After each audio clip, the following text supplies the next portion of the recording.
warahmatullahi wabarakatuh. Perkenalkan, nama saya adalah Rizky Nurlandari dengan NIM 0576163326 dari Prodi Sistem Informasi Jember dari UT Daerah Jember.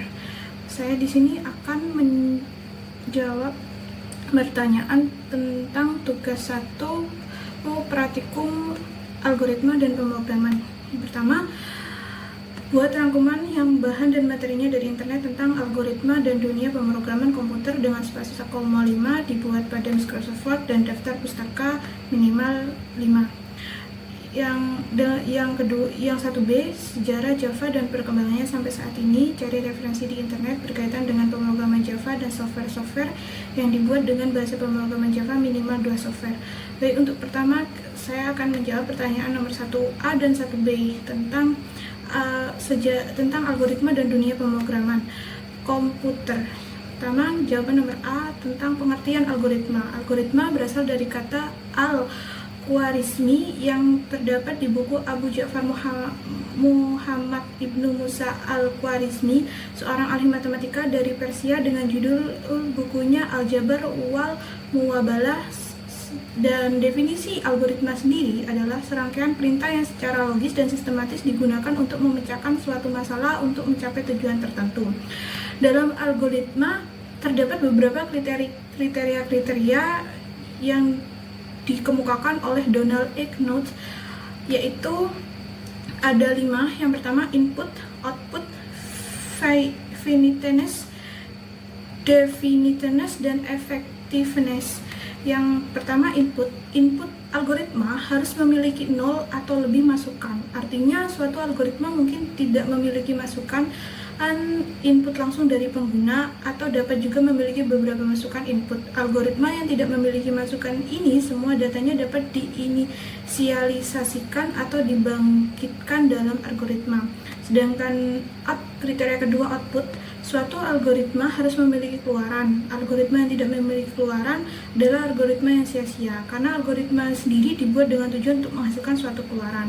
Dan yang 3, kriteria finiteness, yaitu setelah melakukan sejumlah proses, algoritma harus dipastikan akan berhenti. Dan yang keempat, definiteness, yaitu dalam algoritma setiap baris aksi atau pernyataan harus pasti. Artinya setiap algoritma yang dibaca tidak menimbulkan penafsiran lain agar memberikan output yang sesuai dengan yang diharapkan. Dan yang terakhir, effectiveness, itu langkah-langkah algoritma harus dikerjakan dalam waktu yang wajar. Aksi yang tidak perlu tidak akan terdapat dalam algoritma.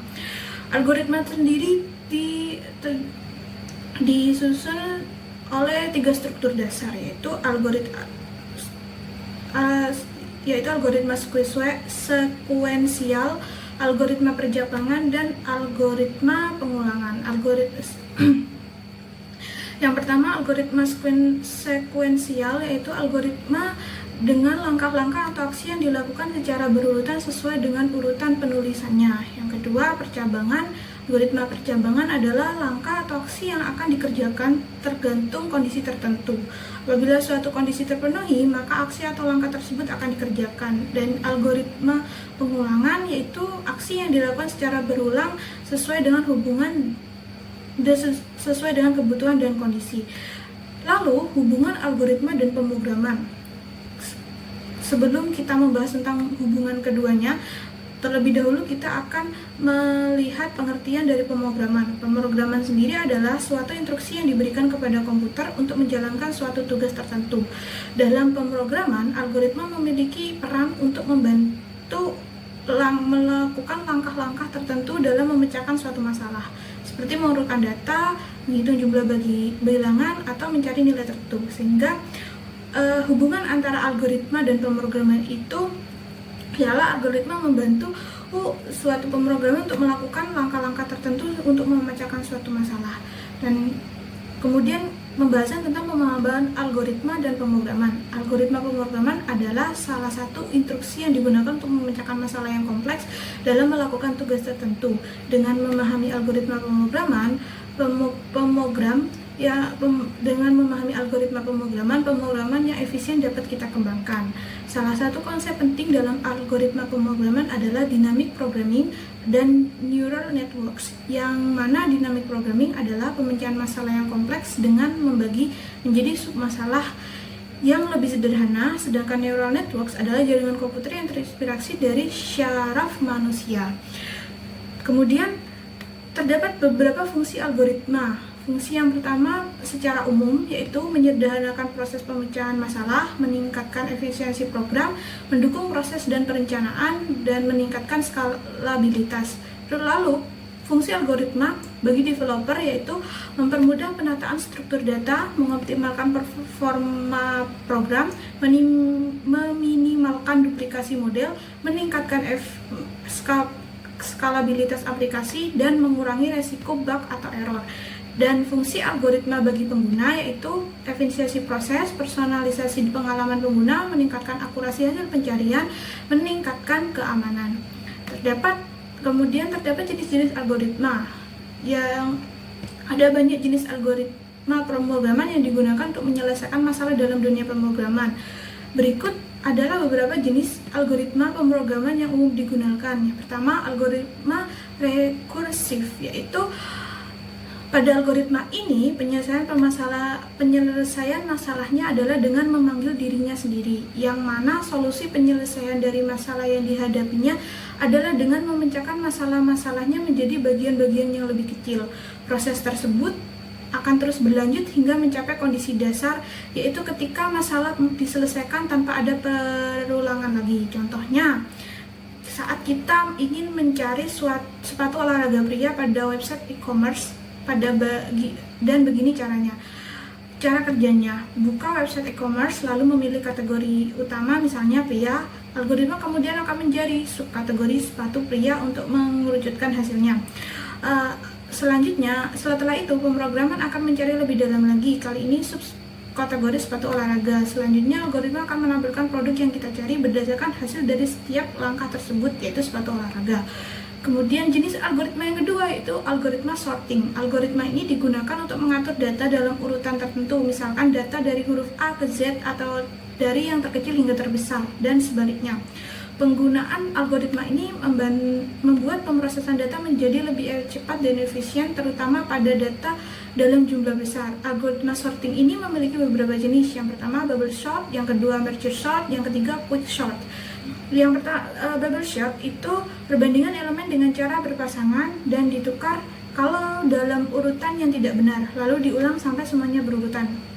Yang kedua, merge sort dilakukan dengan memecahkan data menjadi bagian-bagian yang lebih kecil, diurutkan, kemudian digabungkan kembali secara terurut.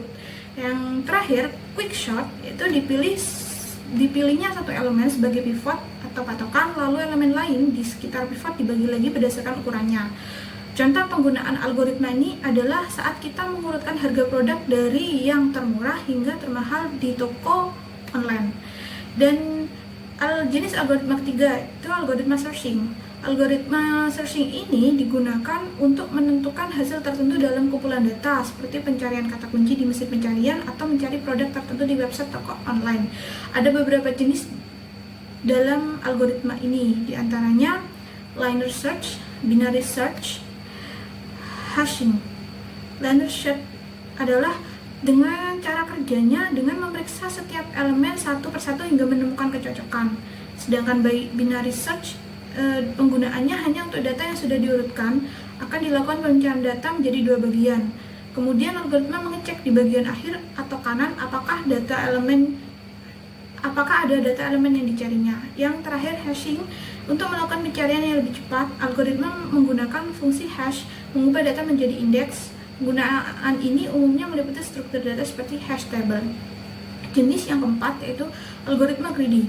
Algoritma ini dalam setiap langkahnya memiliki solusi optimal tanpa mempertimbangkan konsekuensi pada langkah berikutnya. Contohnya pada aplikasi peta untuk menentukan rute tercepat di setiap satu lokasi ke lokasi lainnya. Algoritma ini memilih rute tercepat untuk menemukan jalur terpendek untuk mencapai tujuan. Jenis kelima itu backtracking. Algoritma backtracking dilakukan pemecahan masalah dengan mencoba berbagai kemungkinan solusi. Namun apabila solusi tersebut tidak berhasil atau berujung buntu, maka algoritma ini akan kembali ke tahap selanjutnya. Contoh penerapannya adalah pada permainan Sudoku. Algoritma akan menempatkan angka di suatu kotak. Apabila angka tersebut tidak cocok di langkah berikutnya, maka akan kembali ke kotak sebelumnya, mengganti yang telah dipilih. Lalu melanjutkan proses dengan solusi baru. Dan yang keenam atau yang terakhir adalah algoritma randomized. Pada algoritma ini penyelesaian masalah dilakukan dengan menggunakan keputusan acak untuk menentukan langkah-langkah yang harus diambil. Contoh sederhananya adalah saat kita mengocok kartu. Dalam proses ini kita menggunakan metode pemecahan untuk mengubah urutan kartu. Seperti itulah cara algoritma randomized ini bekerja. Kemudian untuk pertanyaan nomor 2 tentang sejarah Java dan perkembangannya hingga kini, jawabannya yaitu Java adalah bahasa pemrograman yang terlahir dari Green Project pada awal tahun 1991.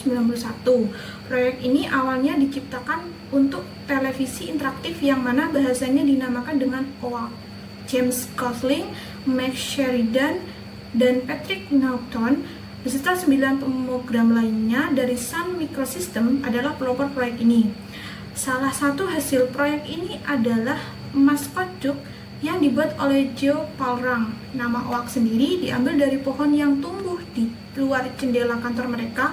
Namun karena masalah hak cipta, nama tersebut diganti menjadi Java yang terinspirasi dari kopi Jawa. Pada tahun 1995, Java 1.0 diluncurkan oleh Sun Microsystems dengan janji besar bahwa kode Java dapat dijalankan di berbagai platform tanpa penyesuaian. Slogannya adalah Write Once, Run Anywhere, dengan konsep Java Virtual Machine (JVM) yang mana berbagai sistem operasi seperti Windows, Linux, dan macOS memungkinkan menjalankan kode Java. Kemudian pada tahun 2000, Java menjadi bahan utama dalam pengembangan aplikasi web dan server-side. Penggunaan Java meningkat pesat di perusahaan besar, terutama melalui teknologi Java 2 Platform Enterprise Edition J2EE yang menawarkan solusi untuk aplikasi berbasis web yang dapat berjalan di server dan mendukung transaksi bisnis besar. Posisi Java di dunia pengembangan aplikasi web semakin diperkuat dengan framework seperti Spring dan Hibernate. Tahun 2009, Sun Microsystems diakuisisi oleh Oracle Corporation yang di dalamnya termasuk Java. Pembaruan dan fitur-fitur baru diperkenalkan oleh Oracle sejak mendapat hak untuk melanjutkan pengembangan Java setelah akuisisi. Sejak saat itu, peningkatan kinerja, keamanan, dan pengelolaan Java sambil memastikan Java tetap menjadi platform yang dapat diandalkan untuk pengembangan aplikasi skala besar adalah fokus dari Oracle. Tahun 2014 muncul Java 8 dengan mendapat fitur penting seperti Lambda, Expressions, dan Stream API yang memungkinkan kode ditulis dengan lebih efisien dan fungsional oleh pengembang. Java 9 muncul tahun 2017 dengan memperkenalkan modul sistem yang mana mengelola aplikasi besar menjadi modul-modul yang lebih mudah dipelihara dan dapat dilakukan oleh pengembang. Tahun 2021 muncul Java 17 dengan versi Long-Term Support (LTS) dengan membawa peningkatan kinerja dan stabilitas lebih lanjut serta terdapat berbagai fitur baru seperti Select Classes dan Pattern Matching untuk pengelolaan data. Terdapat beberapa software yang menggunakan Java sebagai bahasa pemrograman, di antaranya pertama Android, sistem operasi paling terkenal yang dibangun dengan Java dan Google sebagai pengembang sistem operasi terbuka ini. Aplikasi yang kompatibel dengan berbagai perangkat dimungkinkan dibuat oleh pengembang dengan Java yang mengambil peran penting sebagai bahasa pemrogramannya dalam pengembangan aplikasi Android ini. Yang kedua, OpenOffice. Alternatif dari Microsoft Office yang berfungsi sebagai paket aplikasi perkantoran yang gratis. OpenOffice ditulis dengan bahasa Java dan dapat digunakan di berbagai sistem operasi seperti Windows, Linux, dan macOS.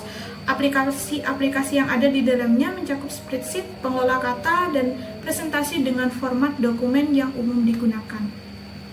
Dan inilah beberapa sumber referensi yang saya ambil dari internet. Setelah itu saya akan menjawab pertanyaan nomor 2 tentang Buatlah algoritma dalam bentuk flowchart dan pseudocode dari kasus berikut. Pada sebuah perusahaan dengan 3 golongan karyawan, yaitu jika golongan A gaji 5 juta, jika golongan B gaji 6.500.000, jika golongan C gaji 9.500.000. Jika karyawan tersebut lembur, maka mereka dibayar per jam dengan ketentuan sebagai berikut. Jika karyawan lembur 1 jam, maka gaji lemburnya 30% dari gaji pokok. Jika karyawan lembur 2 jam, maka gaji lemburnya 32% dari gaji pokok. Jika karyawan lembur 3 jam, maka gaji lemburnya 34% dari gaji pokok. Jika karyawan lembur 4 jam, maka gaji lemburnya 36% dari gaji pokok. Dan jika karyawan lembur lebih atau sama dengan 5 jam, maka gaji lemburnya 38% dari gaji pokok. Inputan pada flowchart dan pseudocode adalah golongan dan jam lembur. Output jumlah penghasilan sama dengan gaji golongan ditambah gaji lembur. Berikut adalah flowchart dari jawaban soal nomor 2. Pertama, start, kemudian input golongan, jam lembur. Setelah itu kita masuk ke golongan A. Golongan A dengan gaji pokok 5 juta. Kemudian kita masuk ke golongan B, golongan dengan gaji pokok 6.500.000. Setelah itu kita ke golongan C, yaitu dengan gaji pokok 9.500.000. Setelah kita input golongan, kita menginput jam lembur, yang mana pada kasus pertama lembur 1 jam, maka gaji lemburnya yaitu 0,30 dikali gaji pokok. 0,30 ini didapat dari 30%. Yang kemudian 30% dibagi 100, kemudian terdapat 0,30 yang dikalikan gaji pokok, sehingga nanti akan menjadi gaji lembur. Kemudian lembur 2 jam, itu gaji lembur sama dengan 0,32 kali gaji pokok. Lembur 3 jam, yaitu gaji lemburnya sama dengan 0,34 dikali gaji pokok. Dan lembur 4 jam, itu gaji lemburnya sama dengan 0,36 dikali gaji pokok, dan lembur lebih dari sama dengan 5 jam, maka gaji lemburnya itu 0,38 kali gaji pokok. Sehingga nanti total penghasilan gaji pokok ditambah gaji lembur yang akan menghasilkan output total penghasilan keseluruhan, dan setelah itu N.